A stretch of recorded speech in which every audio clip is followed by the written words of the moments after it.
Stand by. The program will begin soon. When I see an American flag, I immediately look at that I'm like, that person's probably a bigot. That person's probably a homophobe. That person's probably a racist if they're just flying American flags out everywhere. Hold up.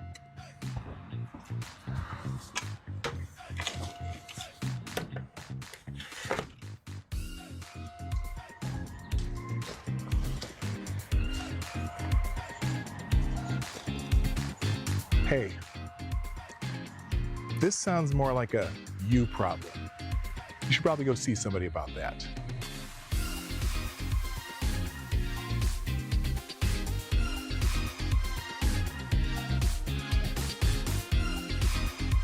He got over $5 million per year from the American taxpayers, being given no bid contracts from Maine Governor Janet Mills, and is building a military in Somalia.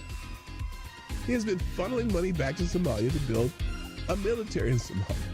The guy is running a migrant services agency that builds Maine Care, which is what we call Medicaid, about $5 million a year. Oh no, those illegal immigrants are getting any Medicare. And then he said he raised money in the U.S. to buy weapons, munitions, and supplies for a paramilitary force he had hoped to lead as the president of Jubaland. Yes, that's a real state in Somalia. And to be clear, in Somalia, he's running to be the warlord of Jubaland. Elections in Jubaland aren't exactly like elections in America. It's whoever has the most guns is able to certify the election. So he needed to buy a paramilitary organization and paramilitary support in order to win the election.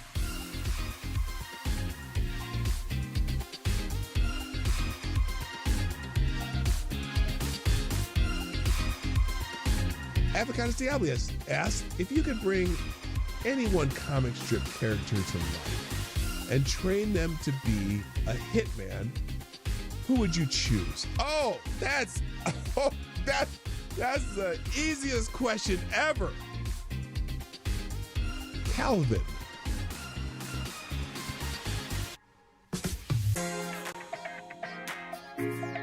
Calvin.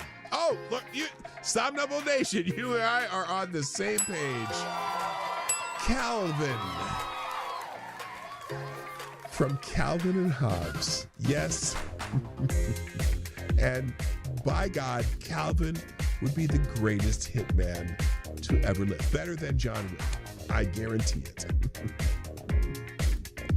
I didn't have to think of it. Stand by. The program will begin soon. Yes, it's true. The Obama administration deported over 3 million people, and the Biden administration over 4 million people. But they didn't need troops. They didn't need military in the streets to do it. Tell me why. Put it in the chat. Tell me why you think that's that. Because when Obama and Biden were in office, there were no riots in the streets of Los Angeles, even though 80% of the deportations were also expedited with no hearing. But you didn't give a shit then. Now that Trump's in office, you suddenly give a shit. Hope that helps.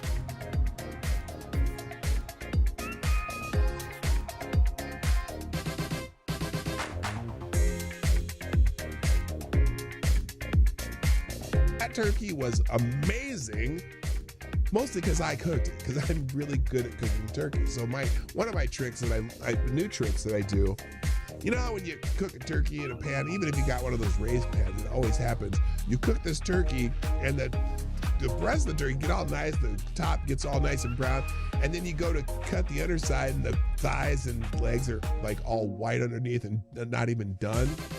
Well, there's a trick you can do to avoid that. What you do is you cook the bird upside down for at least 1/3 of the cooking time. So you end up browning the bottom and sealing that first, even more so. And the other thing I do is I start my oven at 500 degrees. The first 45 minutes to an hour, you put it at 500 degrees, and then you turn it down to 325 and do the rest of the cooking. But anyway, do it upside down, and 1/3 of the way through, then you flip the bird back over in the pan, and the entire bird gets finished at the same time. So apparently, in Europe, you can refer to Americans as pigs. but not convicted rapists. A German court gives woman harsher punishment than convicted. I hate it when people say rapist. I'll just say unwanted sexual activity peoples for calling him a disgraceful pig. She called someone convicted of that crime a disgraceful pig and got a harsher punishment than the person who actually committed unwanted sexual activity. And so that's why people were posting that story about the German court gives women harsher punishment than convicted unwanted sexual activity. Stand by. The program will begin soon. There's a story about this man, too. He led the attack on Pearl Harbor, but died a Christian missionary on December 7, 1941. Captain Mitsuo Fuchida flew the lead plane against Pearl Harbor, shouting the famous code, Tora, Tora, Tora. He hated America. But after the war, he met a former American POW, Jacob DeSager, who had returned to Japan not to punish him, but to preach the gospel. Shocked by this forgiveness, Fuchida bought a Bible. He converted to Christianity in 1950. The man who started the Pacific War spent the rest of his life touring the U.S. and Japan preaching, quote, I was a follower of the sword. Now I'm a follower of the cross.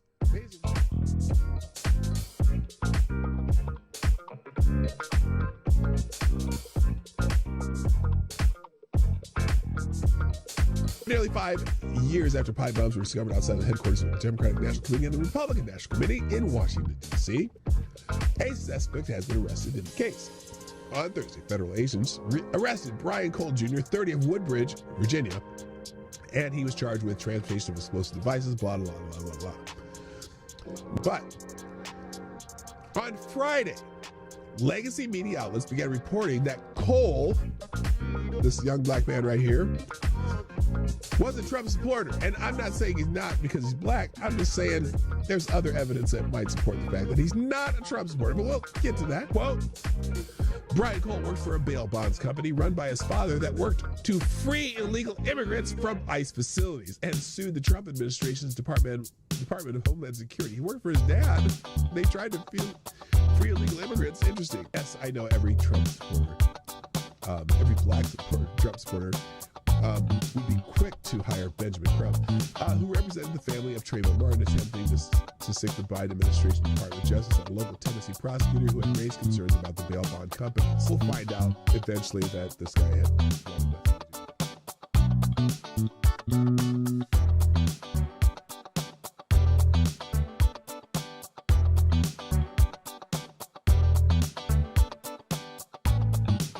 Additionally, if you open this up to ice fishing, while on the surface it sounds good, then what happens next year? Does someone come back and say, I want an ice shanty on Hudson Springs Park for X amount of time?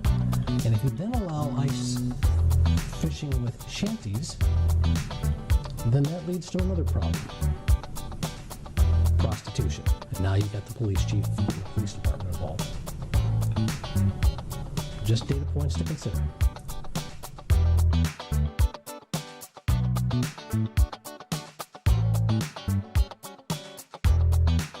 It is Happy Bill of Rights Day on December 1791. The Commonwealth of Virginia ratified the Bill of Rights, the first 10 amendments to the U.S. Constitution. George Mason and James Madison were the driving forces behind these guarantees of individual rights. And note that all the individual rights that are in the Bill of Rights are not rights granted by the government.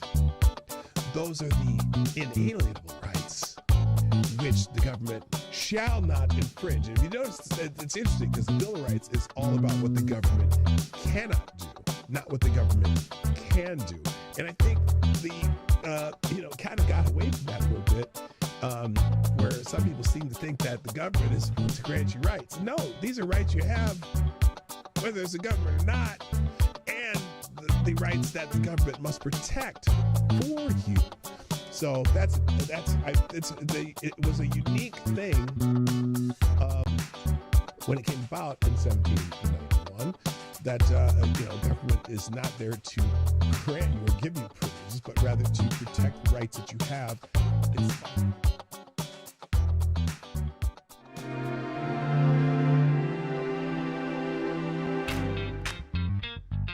Ladies and gentlemen, coming to you live from the Lucky Dog studio in a hidden location somewhere in the upper Midwest of the United States of America, it's a brother making his own way but with all the wrong opinions. Welcome to the Morning Night Live with your host, the one and only PDawgKnight. Yes, I am here, and welcome to the show. Good morning, everybody. Welcome to the Morning Night Live. I'm your host, Marty, also known as PDawgKnight on the internet. Welcome back to the Dawg Knight Channel, where we talk about the news of the day. Oh, I have the wrong thumbnail up there. Here, let me fix that. Duh. What the hell are you doing, Marty? Why aren't you doing your job? Good Lord. Sometimes my setup makes me forget that I have to do other stuff. Did I even do let me check something real here. I bet I didn't even click the articles, did I? Oh, no, I think I already fixed that. All right, there we go. Good. Hi. Happy Thursday. It's the 5th of February. Let me try that again. It's the 5th of February, 2026. Thursday, FTG Thursday, and we have a few of those, but I didn't necessarily pick out things for FTGs, but there's some definitely some there. And oh my gosh, by the way, in Minnesota today, we are expecting temperatures above freezing. Yeah. For the first time since I believe January 13th, Minnesota is going to be above 32 degrees. It's amazing. Went to work this morning. It was 22 degrees. I was like, it's t-shirt weather. That's 15 degrees warmer than it was a couple weeks ago. Would be 32 degrees. Well, it was negative 22 at one day. One day it was negative 22 below zero here. That's minus 40 for all you people trying to convert it to Celsius. And it sucked. But you get kind of used to it. And so now I walk outside. I'm like, it feels so good out here. The sun's shining. It's 32 degrees. I'm like, it's warm. It's like springtime. Anyway, all right, let's get the show started because I've got a lot today and I'm a little bit behind. So here we go. First in chat today, Mr. Kara Soldier gets the bell. Awesome. Also, good morning, Mike Savage, Blarg, Advocatus Diablis in the house. Also, Resolute Germ, good morning, JB. What up, JB? Anon 1, 2, 3. I only know that because I know the names because I'm still getting those ads. I don't know if there's any way to fix that. I want the names people want me to call them, not their at names, because sometimes those are different. Anyway, Blue Eyed Screams in the house. Who else? Attack Alpaca. I see ya. Miss Wild Wolf's here. Good morning. The Pope's here. Yes. Pope Tyrannus III, the Blessed Lich, is here with the daily's message of hope. Not from the Father, not from the Son, but from the Holy Ghost. Today's message is blessing of the Holy Ghost. Open eyes? Check. Sunshine? Check. Warm and toasty? Check. I have everything I need to have a good day. It's all you need, man. All you need to have a good day is the attitude. And the attitude got to be good. So have a good attitude today. Also, good morning to Renee Mayette. Hi, what's up? Looks like, who's that? Wait. Oh, Darren Root, what's up? Good morning. And Sam Dumble Nation, yay. Nice to have you here. So there's a few people here so far. Should we see who shared the show? Because we always do that. Oh shoot, what did I do there? Do I have this? Okay, I do. All right. Let's check the notifications here just to see. Now I got a bunch of people chirping at me about a post. I'll talk about it later because it's actually one of the stories that's interesting to me today. But so let's see. There we go. Somnambule Nation. Let's start with that. First one here to share the show, at least in my mentions. Also, CG with the cat. Now, usually I was expecting Ms. Wildwolf to throw me the cat with the glasses, but this is good. A lot of people using the same GIF. Resolute Germ on theme with the crash test dummies there. There you go. What was that song? There was a song by a band called the Crash Test Dummies. Was that yeah, whatever that song is? Yeah, something like that. Also, good morning to, and then, yes, it is FC Cheat Thursday already. And there you go. Miss Wild Wolf share the show. Awesome. We got that. And let's go with the little Shania. Let's go, boys. Yeah. Shania Twain. She was a fine young woman. Or whatever, back in the day, something like that. Also, Renee Mayette dropping the old gift there with with Homer. Said, "Come over here, son." And a let's go. Thank you, and Ty Alexander, of course, with the daily Ric Flair. Woo! Appreciate it. All right, is that everybody? I got more scroll. No, that's it. I'm done scrolling. All right. And also, Alan Thyler is here. I thank you very much dropping the $17 of the tip jar, giving that Kevin, you are the new Streamlabs Superstar sponsor of the day. Welcome, sir. I'm doing horns and everything, so if you want to sponsor the show. Oh, and if you haven't, why did I pin Attack Alpaca? I messed that up. That was supposed to be the share the show. Why is this not scrolling? What the hell is going on here? Oh, there we go. That was supposed to be this one. If you haven't shared the show yet, how about clicking that link and just saying, dropping a GIF or something, but say, let's go. Reply to the tweet, let's go. And then, with a GIF or a meme or something. Because, I'm looking for funny stuff too. Funny stuff's always good. Like a couple of you dropped some funny shit in there. So, share the show. I'm going to give that about 5 minutes, and I'm going to drop the link that Alan Thyler used to do the tip. And by the way, the message Alan left me was, "Morning, dog." What's up, Alan? How you doing? Glad you're here, as always. Don't tell me what to do. I'm not telling you what to do. I'm requesting that you do something in a forceful manner. That's the difference. I'll break your arm, bitch. No, I won't do that because I'm a nice guy. All right, enough of this shit. Let's move on. Let's see. Today is the National Prayer Breakfast. It's not necessarily a holiday, but it's interesting and it's prominent. And it's in the, what do you call it? The trending topics. So someone here, Mike Lee, says, seconds after entering the room today's National Prayer Breakfast, he shook my hand and said, "We've got to get the Save America passed." He's right. Moments later, he plugged it right as he began his speech. So the SAVE Act, that they're talking about that. We'll get to there. Tim Scott, blessed to be at the National Prayer Breakfast with my wife this morning. She's the true prayer warrior of the family. Okay. Yeah, Tim Scott got married, so people would stop thinking he was gay. And so and I don't think he is. People thought he was. And then all of a sudden he gets married to a fine young individual. So, Lou, what's up, Lewis? How you doing? I see you there. I almost forgot you. And also Midnight. Hi, Midnight. So Marty is on a 75-inch TV. Oh, you got me on the big screen today? I sometimes put YouTube on our big-ass TV in the family room.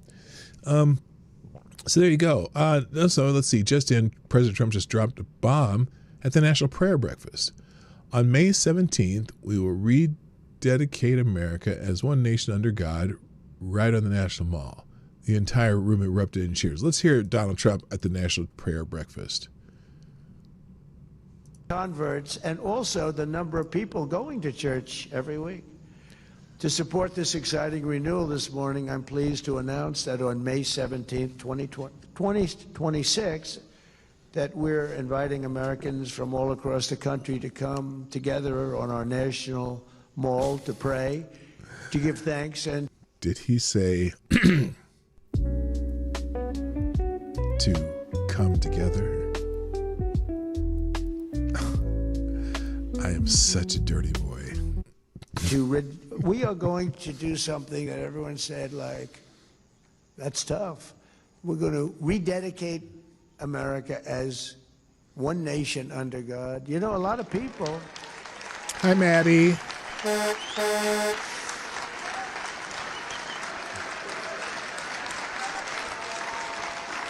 Now, it's interesting because he kind of just said that matter-of-factly, not like he made a big point of the what. Oh, and Bookwormatic, hi. The whole thing about, One Nation Under God. He just said it he said it very subtly, and so they cheered for that. That's good.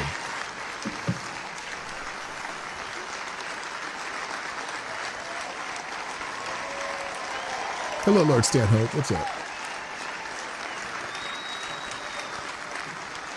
Got a big cheer. That's what I mean by the spirit. It's so incredible to see it. I see it so much. I've never seen anything like it in 1 year. I thought it would take 2 years, 3 years, 4 years to be where we are. We've done it in, really 10 months. Okay, now he's rambling. I'm going to skip this part. All right, there you go. Anyway, so National Prayer Breakfast Day. Some holidays, though. Let's talk about holidays we can celebrate. God, right on theme. World Nutella Day. Just terrible. What's wrong with me? There's something wrong with me. I'm telling you. Also, National Chocolate Fondue Day. Have you ever done a chocolate fondue? That's really fun. The last wedding I went to had a chocolate fondue, and they had fruit, banana, strawberries, all kinds of stuff, pineapple.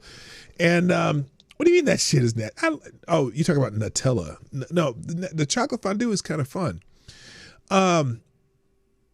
They are fun and good. Yes, they are. I think you were talking about Nutella, avocado stably. You don't like hazelnuts? I actually kind of like Nutella, but anyway. Also, it's National Fart Day, which every day is Fart Day for me. I celebrate that every day. National Shower with a Friend Day. Hey, baby. Oh, wait a minute. Hold up. No, wait. No. That's wrong. You don't shower with a friend. That's weird. You got to shower with somebody, you got to, never mind. It's Western Monarch Day, which I don't think there's many butterflies around the country right now out of their cocoons. Optimist Day, that's a good day to have. Disaster days remind people to prepare for the unexpected. Yeah, if you have a safety kit in your basement or some shit. National Pork Rind Day. Anyone here fan of pork rinds? Every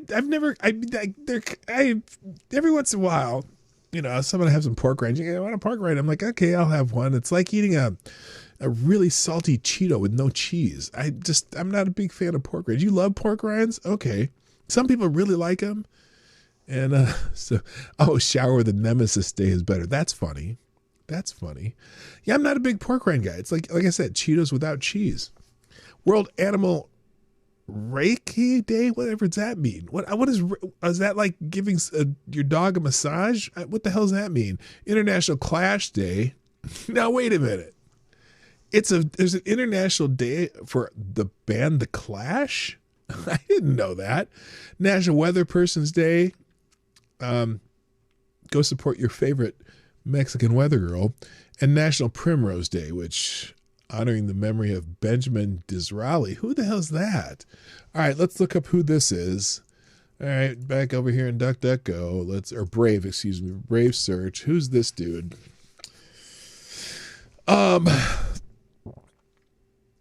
Benjamin Disraeli, the first Earl of Beaconsfield, born Benjamin Disraeli. Why do we have a day for Benjamin Disraeli? This is some English shit or Great Britain shit. Conspiracy, protection, property. He's a former politician, novelist. Bon vivant. Benjamin Disraeli was a man with many interests, but it was as a conservative politician that Disraeli achieved lasting fame. Prime Minister for almost 7 years, he initiated a wide range of legislation to improve educational opportunities and the life of working people. Benjamin Dizzy Disraeli was the son of, okay, if you want to know about, I'm just going to leave that there. You can read about him. I don't care. I don't even know who the dude is. All right. There's also just a little bit of news on Nancy Guthrie. It's funny. We've been talking about Savannah Guthrie for 2 days now. And I don't think anyone ever even mentioned her mom's name. Just her mom was missing. The woman's name is Nancy Guthrie. And finally today, Nancy Guthrie is trending. And I look, I don't care about Savannah Guthrie's politics. I don't care about anything. You know, if someone's mom is missing, you should worry about them. And apparently there's either she's either kidnapped Arlo Guthrie better than Nancy Guthrie. Okay, whatever. Can we talk about Arlo Guthrie instead? Well, no, the reason I'm bringing it up is because Donald Trump, the president of the United States, has encouraged federal law agents to look for Savannah Guthrie's mother, Nancy Guthrie. President Donald Trump responded to the disappearance of NBC correspondent Savannah Guthrie's mother, Nancy, on Wednesday, as the family released an emotional video pleading for her return. The president revealed that he had spoken with Savannah Guthrie and her family, adding that he directed all federal law enforcement to aid in the search. I spoke with Savannah Guthrie and let her know that I am directing all federal blah, blah, blah. The complete disposal immediately. We are deploying all resources to get her mother home safely. Prayers for our nation or the prayers of our nation are with her and her family. So Donald Trump has weighed in on that. So that was nice of him. Not necessarily a compatriot or fan of Savannah Guthrie by any means, but so good for Donald Trump for doing that. Now, a report by TMZ Tuesday says that the attackers presented a ransom note demanding that cryptocurrency be sent to a Bitcoin account, which was verified as a real account to secure Nancy Guthrie's release. Pima County Sheriff Department has confirmed that they are aware of the ransom note. So that's interesting. Oh, alarm there. Turn that alarm off. So, yeah, and then the family put out this message. We'll play part of it. On behalf of our family, we want to thank all of you for the prayers for our beloved mom, Nancy. We feel them, and we continue to believe that she feels them too. Our mom is a kind, faithful, tell you what, loyal, rather than play this, fiercely loving woman. I'm going to leave the article here because it's 4 minutes long. I don't want to spend 4 minutes on it. But prayers for the Guthrie family. All right, let's move on. The Washington Post, speaking of she murdered her mom and this is all covered up. Oh, snap. What? No love for Woody Guthrie, Arlo Guthrie, Woody Guthrie, any other Guthrie, the Guthrie Theater in Minneapolis. I don't know any other Guthries. All right. Washington Post to lay off 1/3 of its staff, including 300 journalists. Boy, are people gnashing their teeth about this one. Liz Warren put out something like, Jeff Bezos is firing a bunch of staff at the Washington Post. Well, did you know the Washington Post was losing like between $70 and $100 million every year? Every year. 77 million. Now look, granted, Bezos is like, he's the second or third richest person in the world, probably could eat it, but why would he? It's a bad business. The Washington Post cut roughly 1/3 of its staff, including over 300 journalists from its 800-person newsroom, eliminating the sports section, books coverage, and several foreign bureaus while reducing local and international reporting. Publisher Will Lewis, appointed by the owner Jeff Bezos in 2024, drove the changes amid heavy losses of $77 million in 2023 and $100 million in 2024, aiming to refocus on national politics, business, and health for a digital audience hit by a 50% traffic drop because people aren't reading the Washington Post anymore. They're reading articles linked on X and other social media, but that's about it. Staff like health reporter Akila Johnson expressed abrupt heartbreak. Conservative voices cheered some cuts, and Nancy Pelosi derided the moves as hollowing out newsrooms vital to democracy.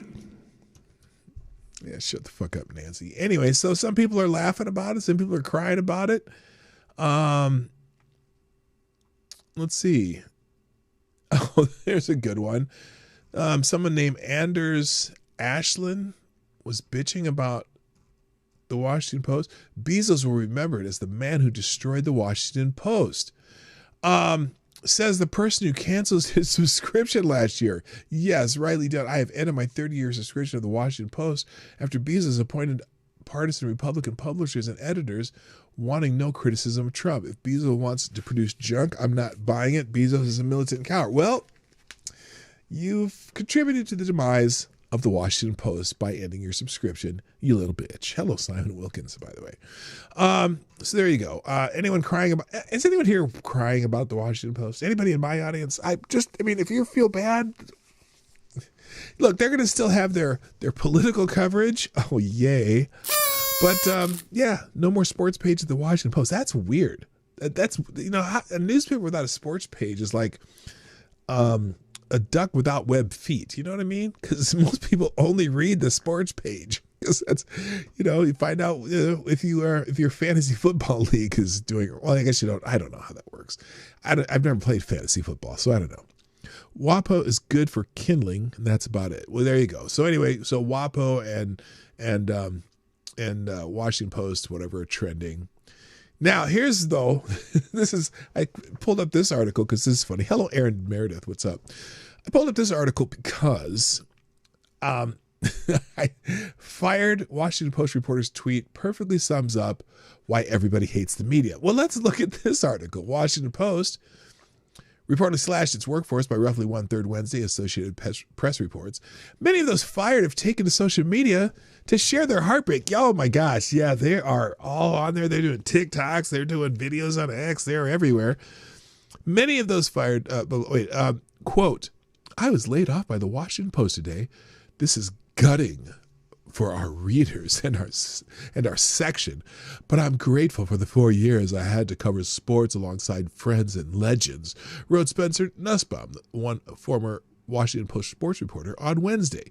The paper shuttered their sports department earlier in the day. Nussbaum added, anyways, yeah, this is an incredible loss for the region and sports journalism. It will be jarring to wake up in the morning in one of the biggest metro areas of the country and not have a sports section and so many other great parts of the Post to turn to. Now, that's interesting because most people get their sports news from other places. That's probably why. It's just faster to go on X or go on ESPN. Oh, God, don't go on ESPN.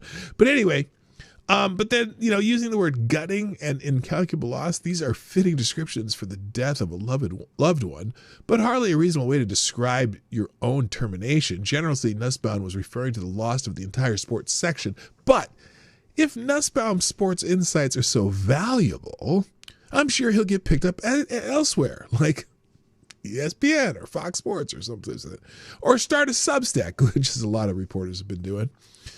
Now, there are more dignified ways to announce you've lost your job. Sonia Rao, a reporter and occasional critic for the Washington Post style section, wrote a fairly measured post about being fired. She said, I was laid off today from the Washington Post.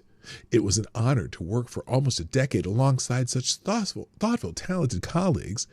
If you're hiring for arts coverage, hit me up. Now that's simple. It's just, you know, just sometimes you get laid off. Look, I picked up a Minneapolis Star Tribune the other day, and I haven't bought a paper, I would say at least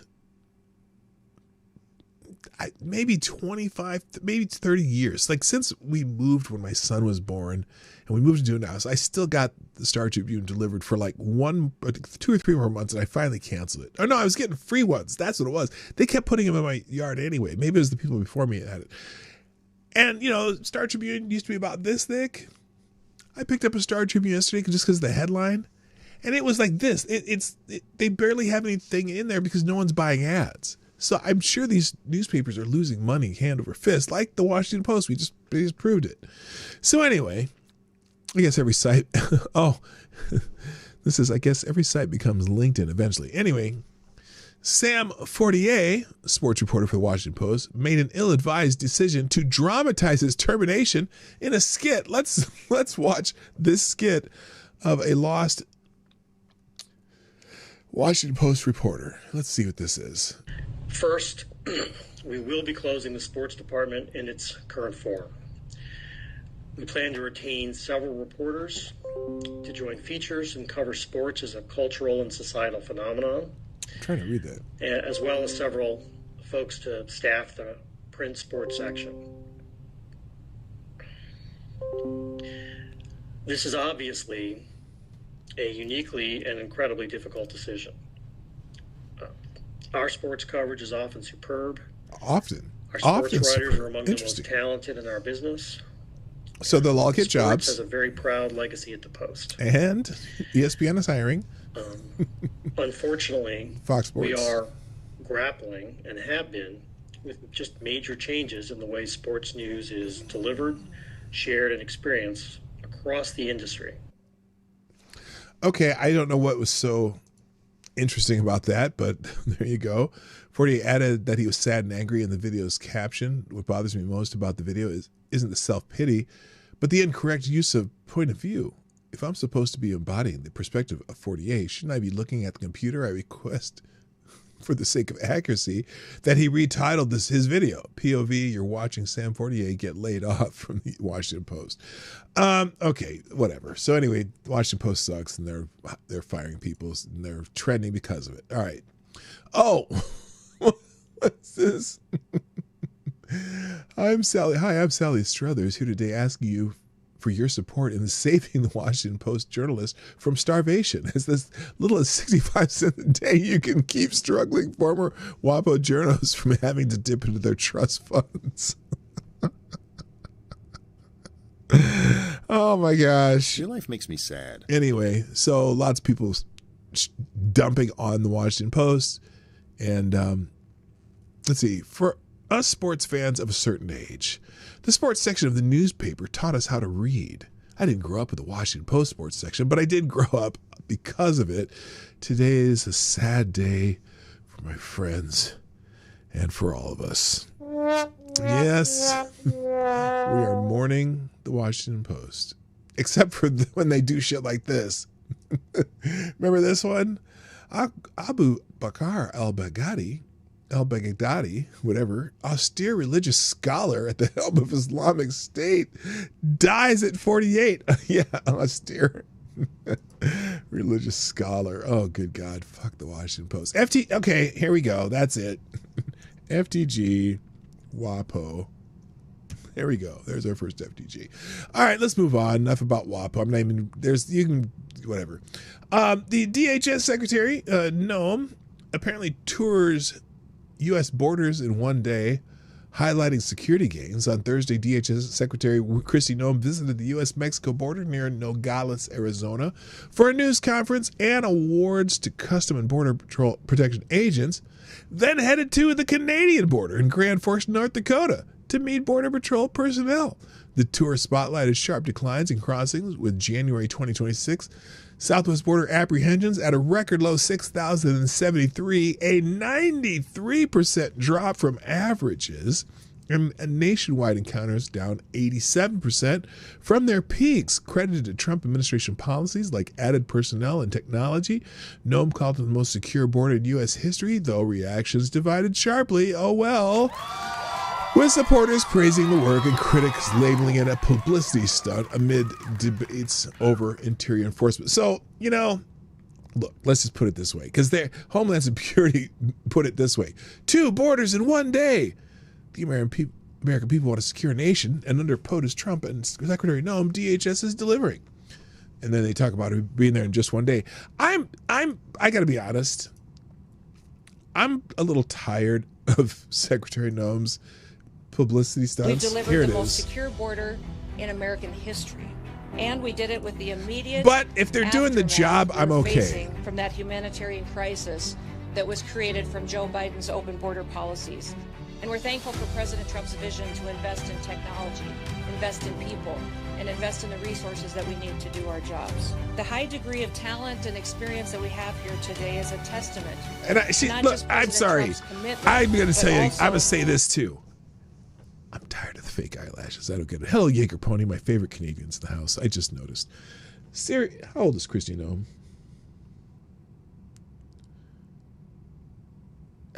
Siri, how old is Kristi Noem? Oh, for fuck's sake. Siri, how old is Kristi Noem? No one in your contacts name is. Anyone know how old she is? 54? Okay. Not Cumbrellas. Oh my God. Okay. Is there anyone here who likes those big tarantula looking fake eyelashes? Because I see them all the time and I'm like, what the fuck's wrong with you? Anyway, back to the publicity stunts. The border and have also worked every single day to make sure that America is safe again.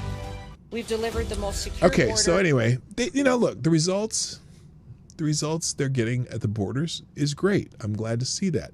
Now, here's someone who hates them saying, "Dear cosplay Queen Kristi, you, Donald Trump, and the other members of Donnie's cabinet of clown fuckery have set ICE and CBP above the Constitution and the rule of law, given the illegality of their actions seen in video documentation of their brutalization of immigrants, undocumented or not, permanent resident aliens, naturalized U.S. citizens, and native-born U.S. citizens. Neither ICE nor CBP can be regarded as legitimate law enforcement agencies." Yeah, fuck off. Yes, they're doing some things that are stupid, but still, they are legitimate law enforcement agencies. Here's another, bragging that you flew the murder-enabling Kristi Noem at our expense across the country in one day for publicity videos is not the flex you think it is, DHS. Fuck ICE. Okay.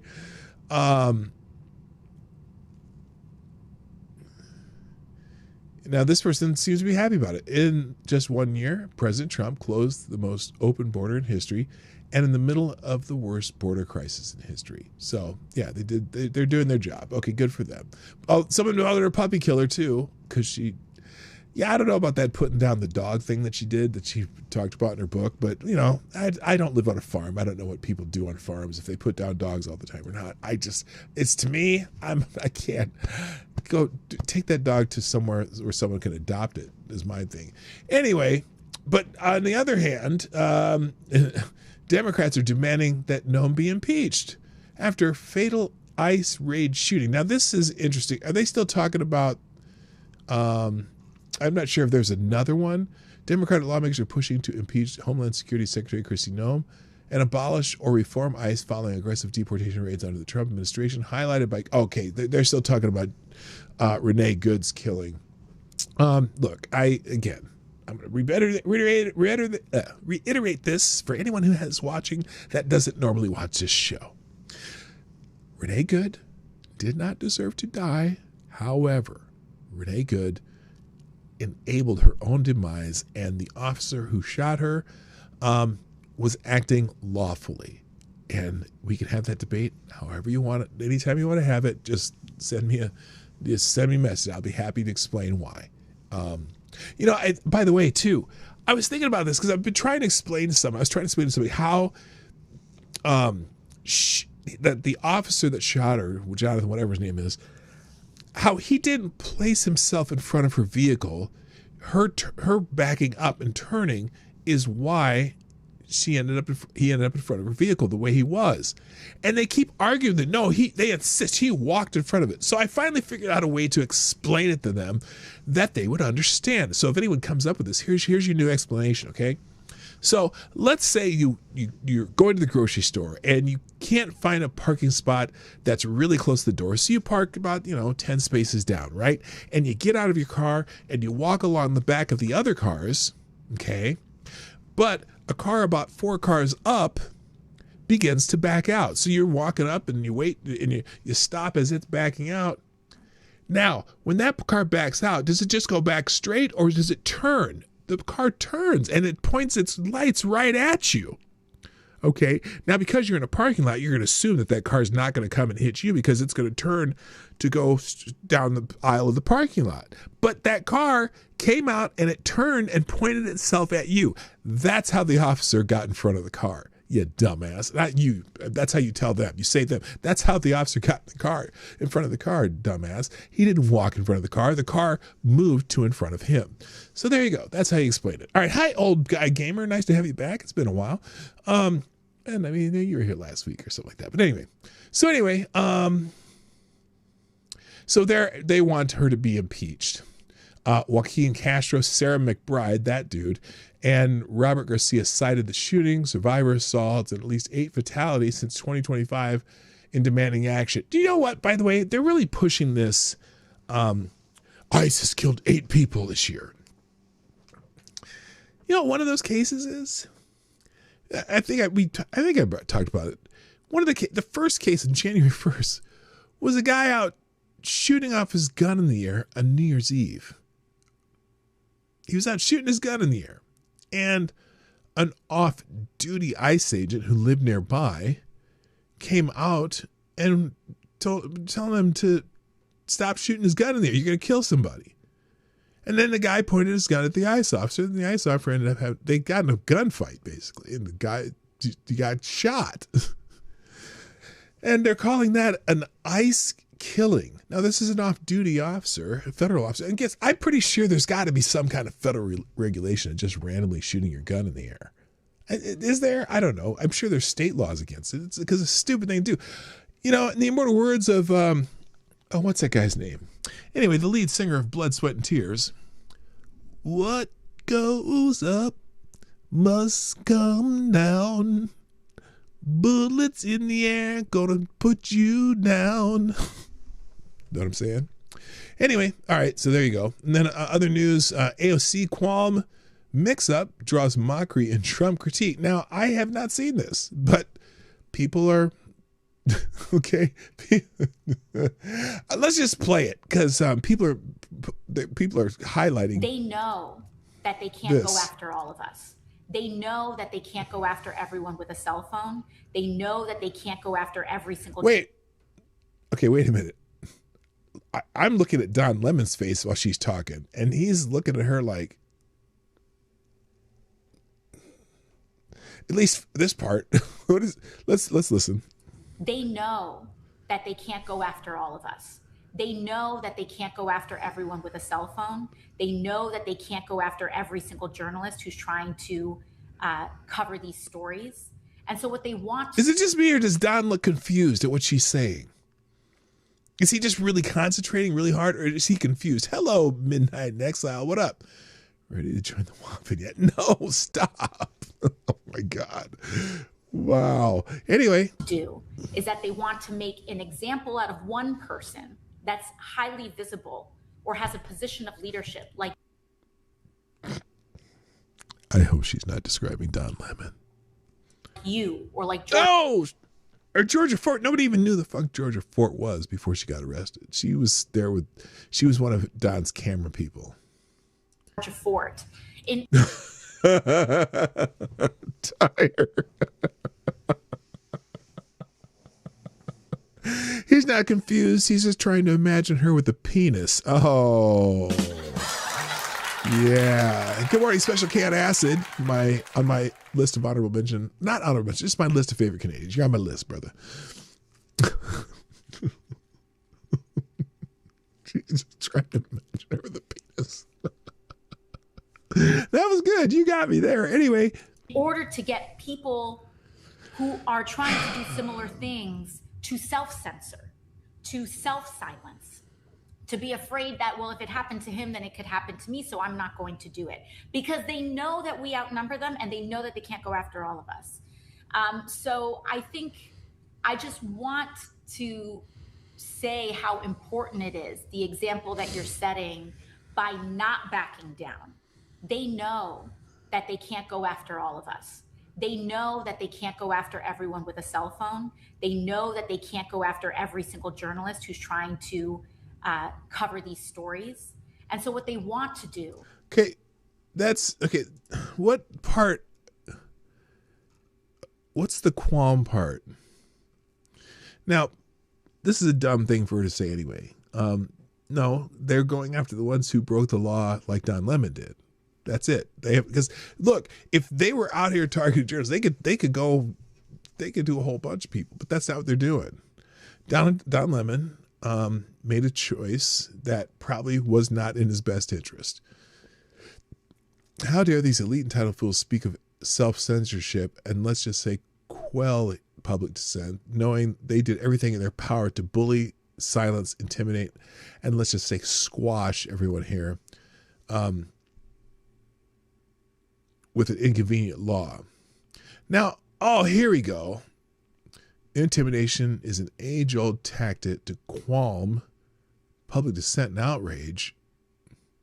Wait, is that using the word? That's what she wrote that's what her post says. Hang on a second here.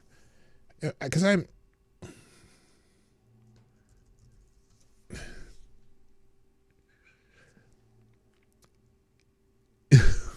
What? Yeah, she used that word wrong. Qualm is an uneasy feeling about a propriety or rightness of a course of action, a sudden disturbing feeling, a sudden feeling of sickness, faintness, or nausea. So she used the word wrong too, because she's an idiot. Where is it? Where did the AOC one go? Oh, there we go. So yeah, that's she used the word wrong. She meant quell, but she's an idiot. Yeah, she is. So anyway, another statement by deflection by Damme. They're always doing what they claim the GOP is doing.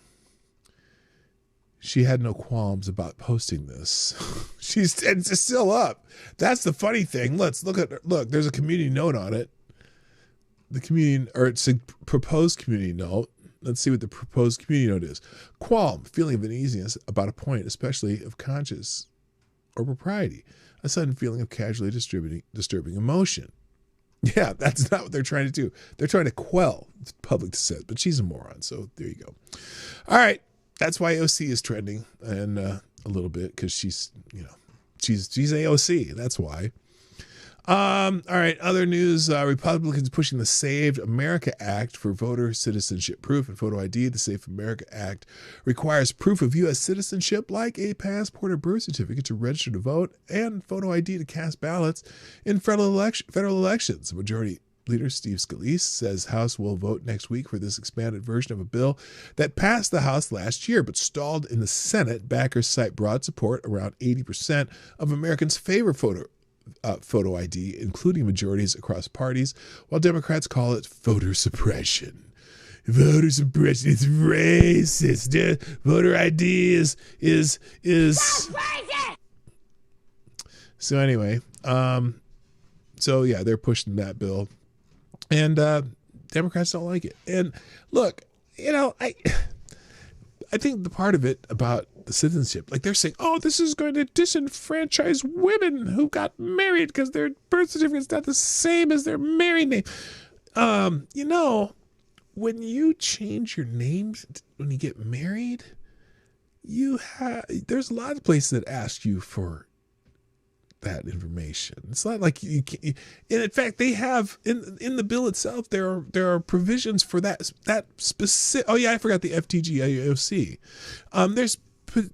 There's particular provisions for that very scenario.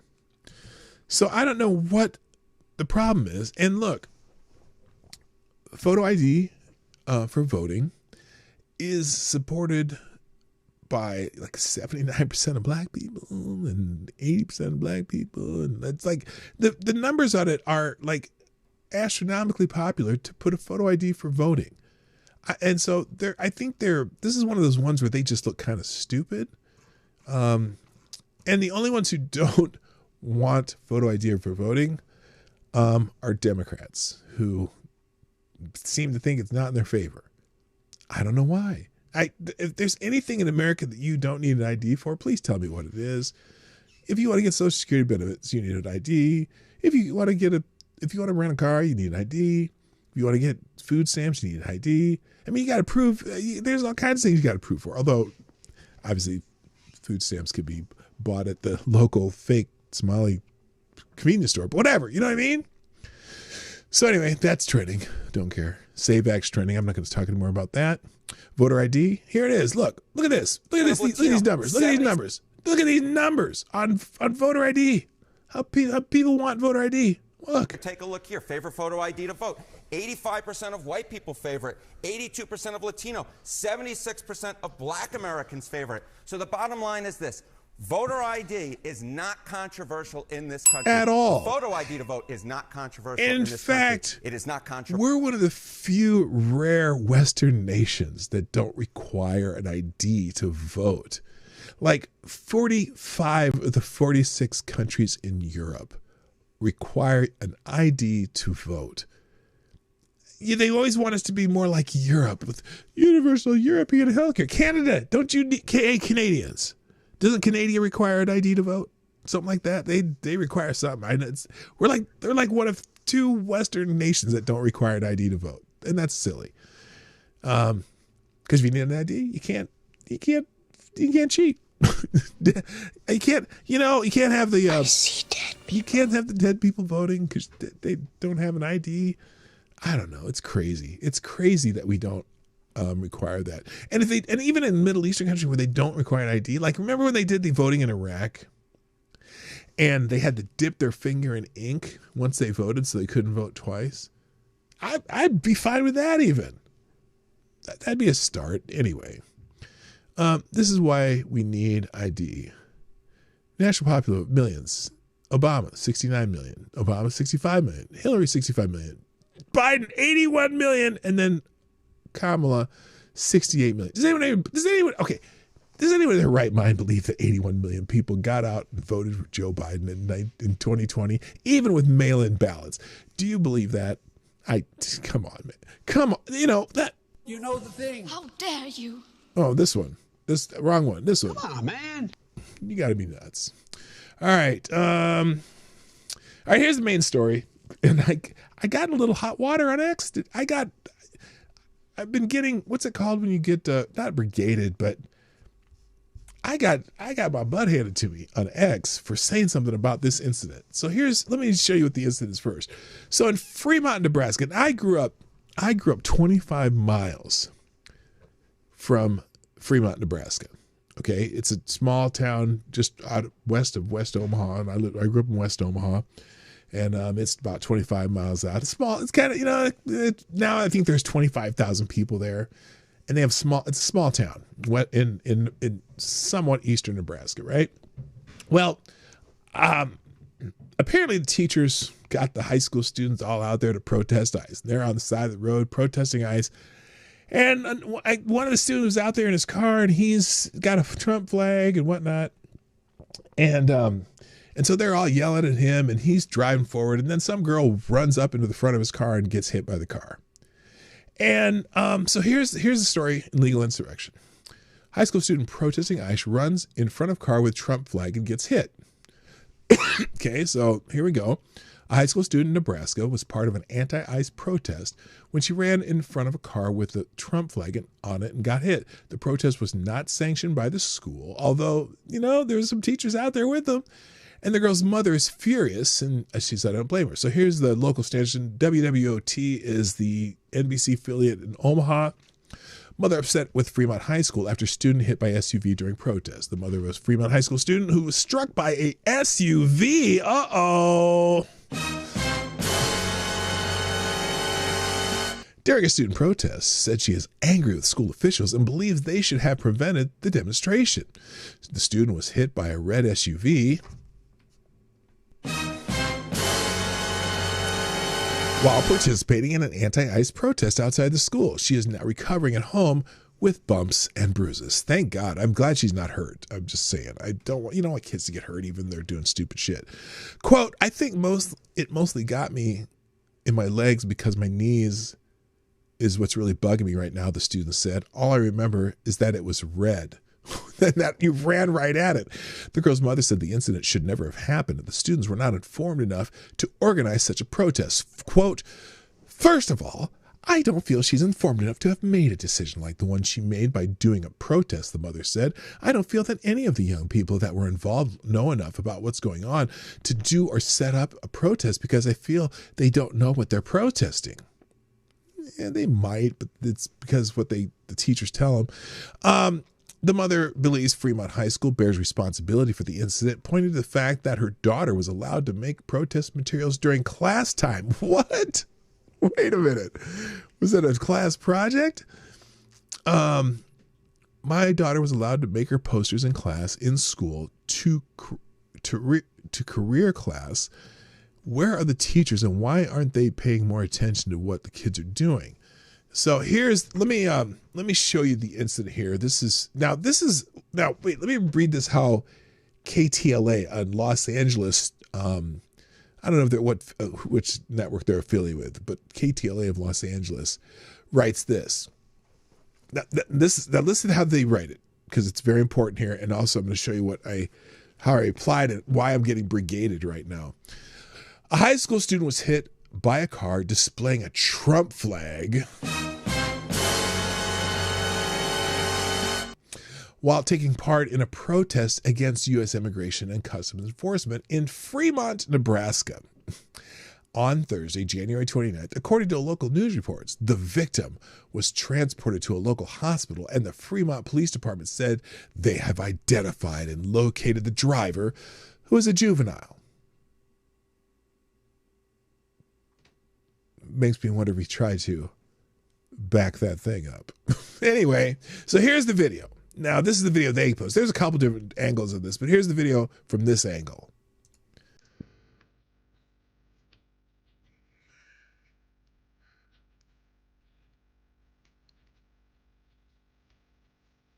Okay. Now notice something. Notice something here. Because I want to show you, I'm going to make this a little bit bigger here and show you. I want you to play it again so you can watch the reaction of the people around the vehicle, because it's important when I tell you what people are mad at me about. Remember back when you never heard news about Nebraska? I want to go back to that time. I'm from Nebraska. I grew up in Nebraska. All right, watch again. So watch what happens. She runs in front of the car. She runs as it moving forward, and oops, she got hit. Now, I didn't notice this until just now. Watch, okay, the two people right there, the two teachers. I don't know what they're telling this kid. I think they're telling him to go around the corner. And eventually what happened, he did go around the corner, but I saw a different angle. Hang on. And he stopped, apparently he stopped farther up the road.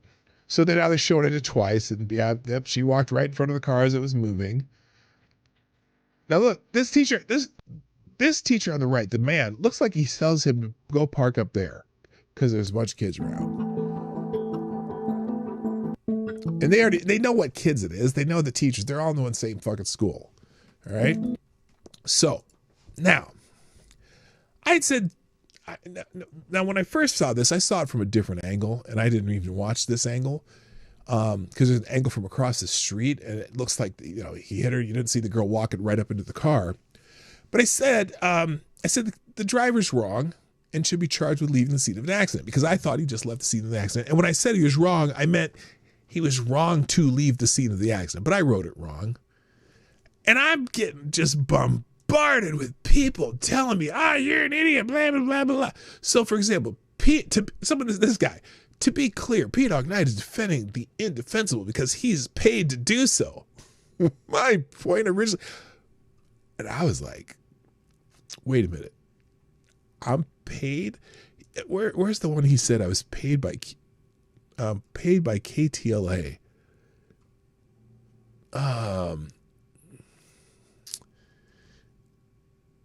So the other person, the driver, is not obligated to sit there and get surrounded by a mob. And you don't know whether the driver called law enforcement after he or she got in a safe place.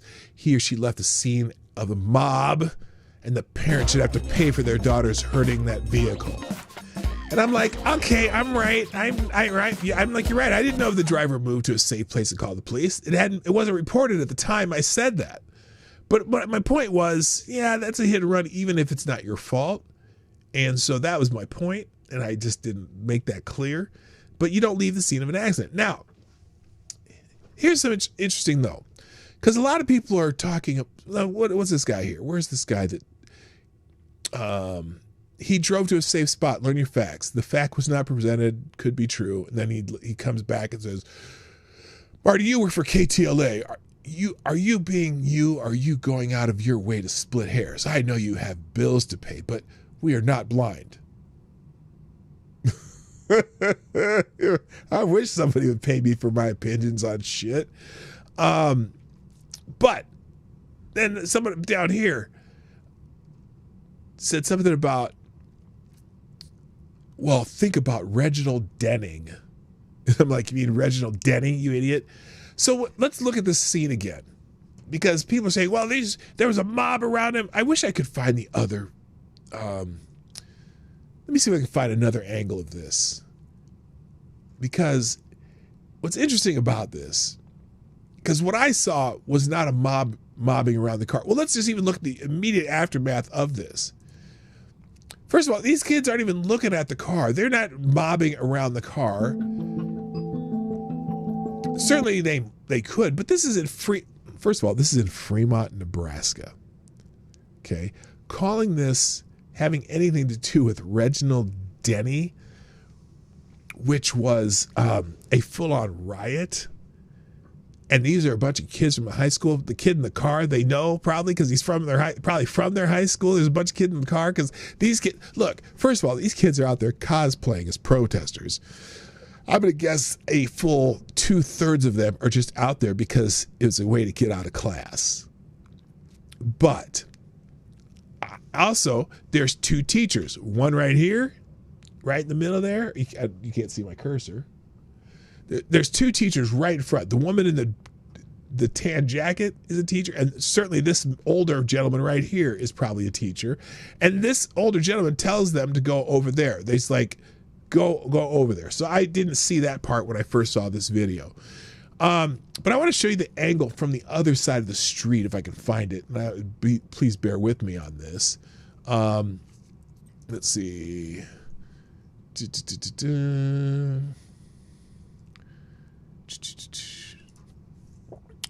Car hits protester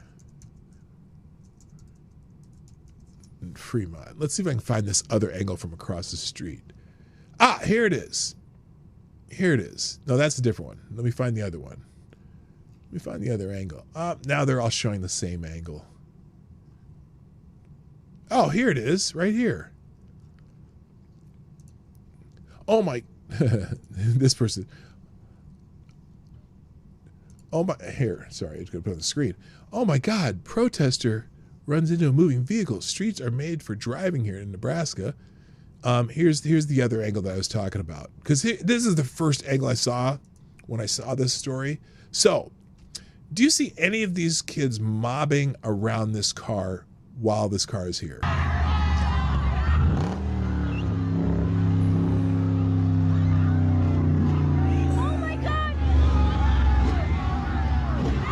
Now, notice the teacher in front of the car here, putting his hand out and then telling them to go down there. Are any of the kids, is there a mob around this car? Did anyone see a mob getting ready to jump out in front of the car and attack the car? This is in Fremont, Nebraska, town of 25,000 people, mostly a conservative area. And you got a bunch of people out there cosplaying as protesters. Do you think, and now that we know that the kid did just pull up around the corner and they called police and they, straightened it out, right? Do you feel the aura of, or ghost of Reginald Denny coming down here and telling him to get the hell out of there? I'm just not seeing it. Like all these kids are basically, again, do they look like they're a mob about ready to attack the car? Now, granted, I think they're stupid for being out there in the first place, but a high school student in Fremont, Nebraska was hit by a car that was flying a Trump flag during an anti-ICE protest. The victim was reportedly taken to a local hospital as the juvenile driver drove away. Breaking, young person in Fremont High School was injured after being assaulted and hit by a vehicle displaying a Trump flag. I think this might be the one I saw because that's the way it was presented. Injured after being assaulted and hit by a vehicle displaying a Trump flag. Now we see other angles where she walked right up in front of the car. Breaking, here's another view of the Trump supporter running. Oh, Krasinski put up a view. So he said that he was assaulted. why isn't Donald Trump tweeting about this and telling them to stop the violence? Probably because the girl walked right in front of the car. Read it like a Krasenstein? Well, I don't have a Krasenstein take on it. Where's our Krasenstein take? That's what I want to see. Now, but everyone's putting their own little spin on it. So this bearded vet breaking student protester blocked and harassed vehicles at Fremont High School in Fremont, Nebraska. And you guessed it, one got hit by a vehicle. Why did school officials let them in the roads or even protest at all? Play stupid game, win stupid prizes. In this case, I am very relieved that she's not hurt. Let me go real quick. Thank you, Avocados Diablo, for the Streamlabs. Who says, it almost looked like she couldn't see where she was going because of the sign she was holding right in front of her face. That was just dumb. Running to a street with a sign in front of your face. Yes, that's absolutely. Let's look at it again from the other angle then. That's a good point there. Let's see where we do that here. Right here. I'm going to move these two angles right next to each other though, so you can see the different. Let's watch it again where let's watch it from this angle again and see if she can even see where she's going when she runs up to this car. Okay, let's stop it right here. Okay, she has the sign right in front of her. Oh, you know what? You know what? Let's go back a little bit.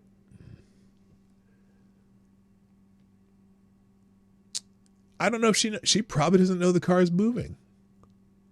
Do you see it? She did layer up valuable lesson. Oh, wait. Oh, that's the flag. I was like, did the sign go flying or is that just... No, she's right up to the car while the moving car with a sign in front of her face. And look, he's probably looking at the other students. You know what I would say to her? Stay the fuck out of the street, dumbass. But I'm glad I am absolutely glad that she's not injured more than she was. And I think I blame school officials. I completely blame school officials. In fact, there's another story somewhere where they're, oh my gosh. All lives splatter. Nobody cares about your protest. Get your ass out of the road.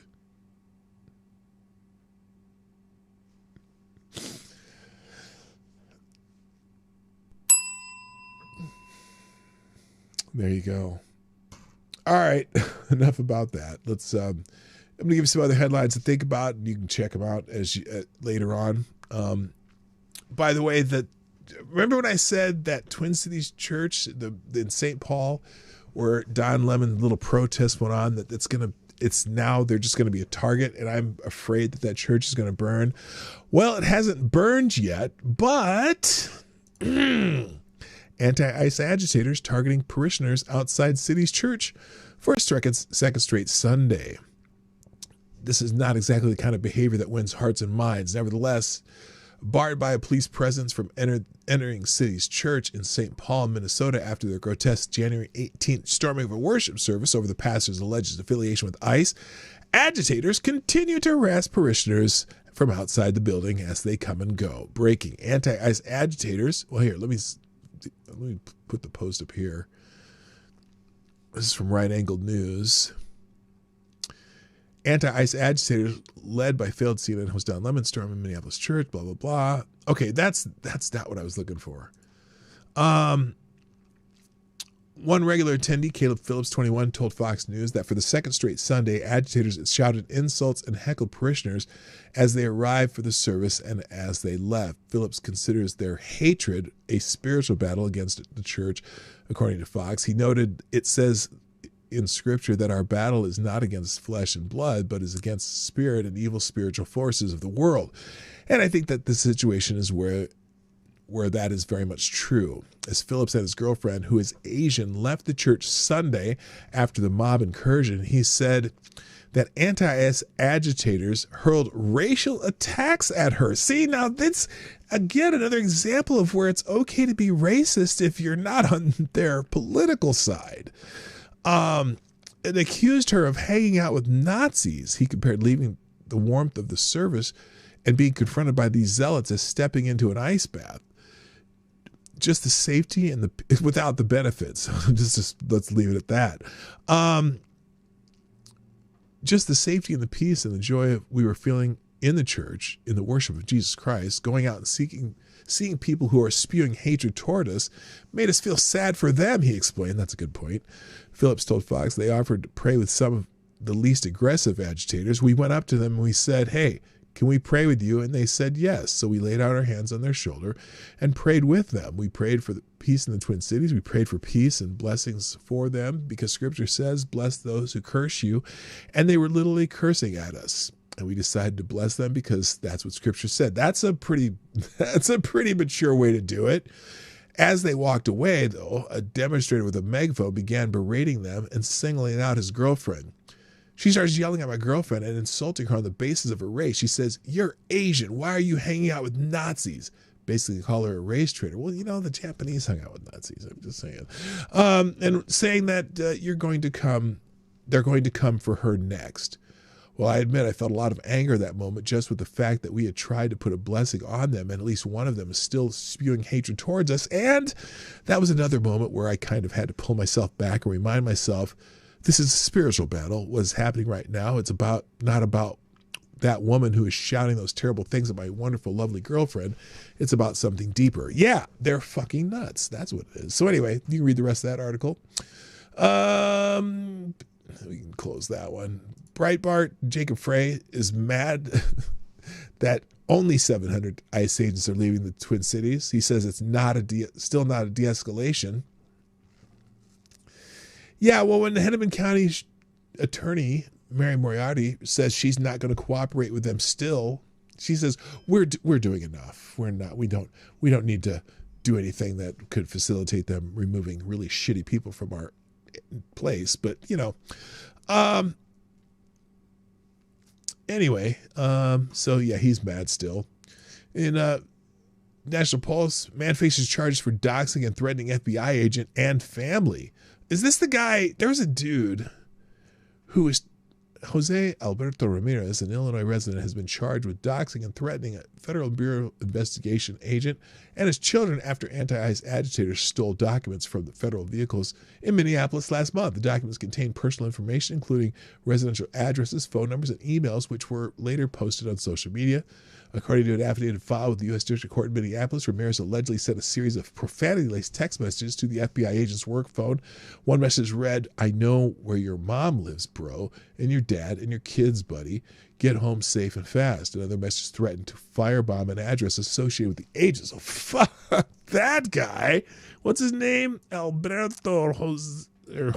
Alberto Ramirez? FTG. That guy. Fuck that guy. New York Post, Justice Ketanji Brown Jackson removed any shred of impartiality by applauding anti-ICE speeches at the Grammys. Yeah, she was on camera.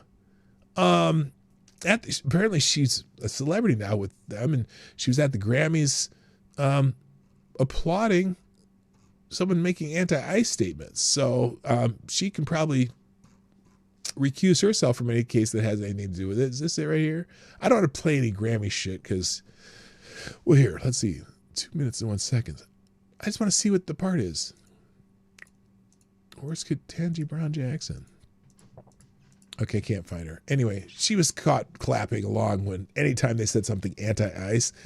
So she might have to recuse herself. Breitbart, Trump oversees lowest level illegal immigration at the border over 50 years. We already talked about that a little bit. We'll move on.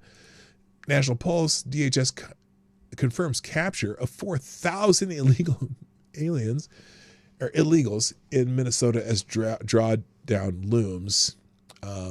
They said they've had arrested more than 4,000 illegal immigrants in Minnesota since the launch of Operation Metro Surge. The operation, which is now drawing down, is focused on the Twin Cities and other parts of the state. DHS says it prioritizes migrants with serious criminal history. They've got some that aren't, though. That's the only problem. Thank you, Avocado Daily. Another small bullet in the tip jar. AD says, about those people using the papers that in that ICE vehicle to dox agents. Why the hell were ICE even driving around with the home addresses of FBI agents in the trunk? That's a good question. And it may just have been, maybe it wasn't necessarily their addresses, but maybe it was just like a roster. It could have been a roster of people who are working with them right now.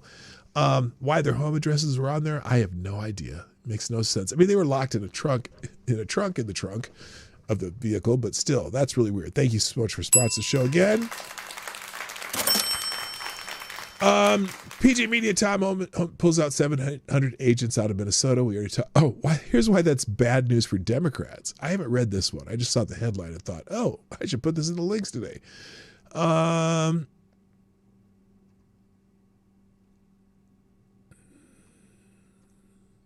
is it bad news for Democrats?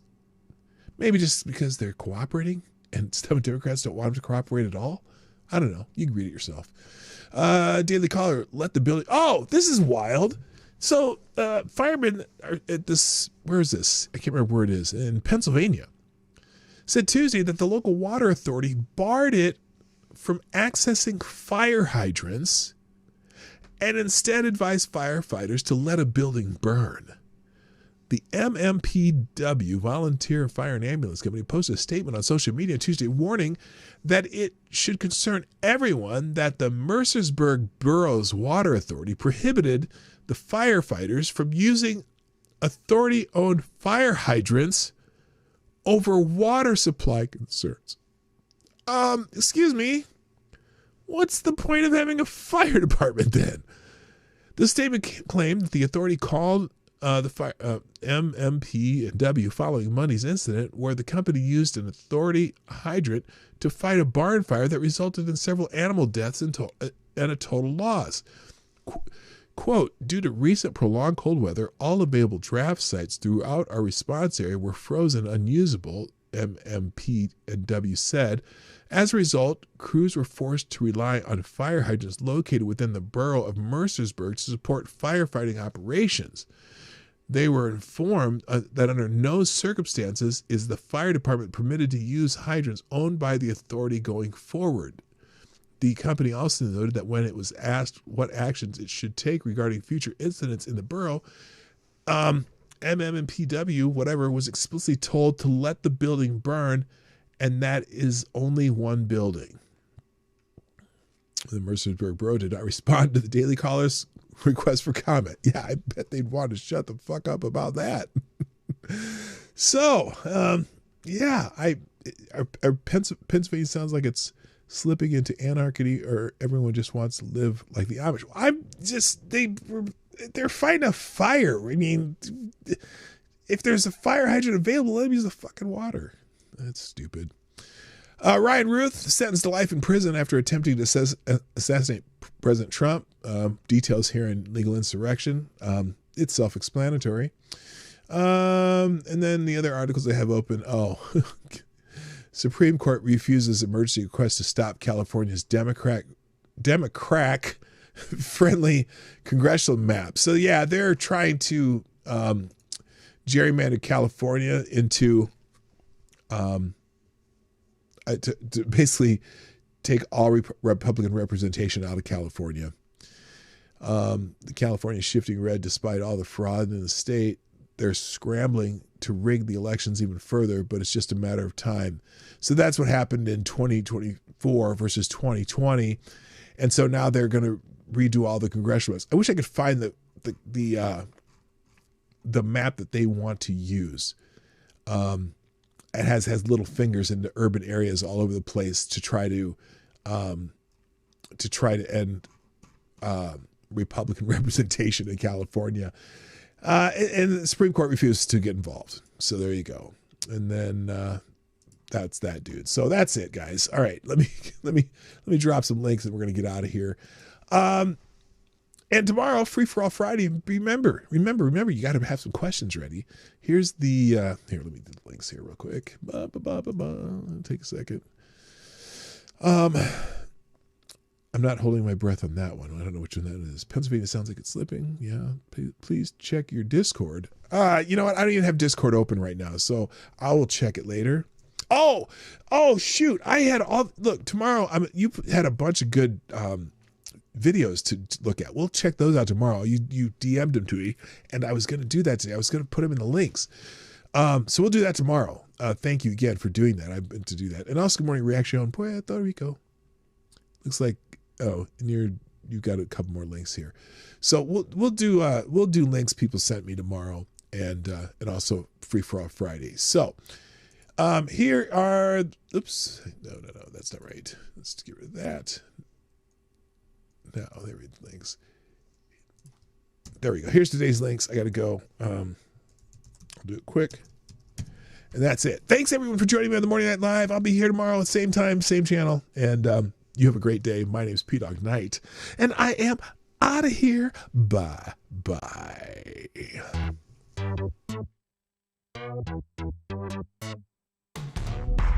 Hey, this is Dawg Knight, and thank you for watching today on the Dawg Knight Channel.